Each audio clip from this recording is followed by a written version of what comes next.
تفسیر رضوان، ہم نے اس کتاب میں کچھ نہیں چھوڑا۔ سورہ انعام آیت نمبر 38۔ ما فرطنا في الكتاب من شيء ثم إلى ربهم يحشرون۔ ہم نے اس کتاب میں کچھ نہیں چھوڑا، پھر سب اپنے پروردگار کی طرف اکٹھے کیے جائیں گے۔ امام رضا علیہ السلام سے روایت ہے کہ آپ نے فرمایا، اللہ تعالیٰ نے پیغمبر کی روح اس وقت تک قبض نہیں کی جب تک انہوں نے دین کامل نہ کر دیا، اور قرآن کے جس میں ہر چیز کا بیان ہے نازل کر دیا، اور لوگوں کو جس قدر حلال و حرام قوانین اور احکام کی جو ضرورت ہے پوری طرح سے اس میں بیان کر دیے، کیونکہ خدائے متعال نے فرمایا ہے کہ کوئی موضوع قرآن میں نہیں چھوڑا گیا۔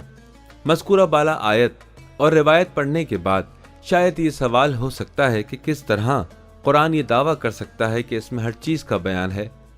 جب ہم جستجو کرنے والے کی نقطہ نظر سے دیکھتے ہیں تو ہمیں معلوم ہوتا ہے کہ بہت سے علوم کا تذکرہ قرآنی معارف میں نہیں پایا جاتا۔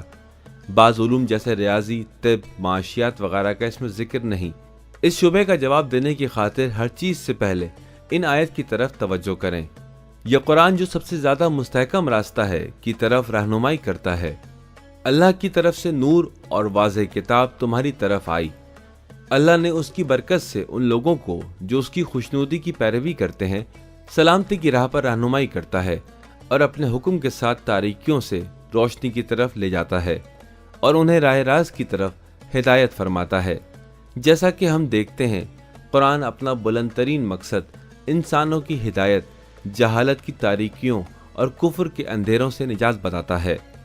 اس بات کو مد نظر رکھتے ہوئے جب وہ کہتا ہے کہ ہر چیز قرآن میں ہے، یعنی ہر وہ چیز جو اس عظیم مقصد کے لیے ضروری ہے قرآن میں مل سکتی ہے، نہ یہ کہ قرآن میں علم طب، علم نباتات، علم ریاضی وغیرہ ہونا چاہیے۔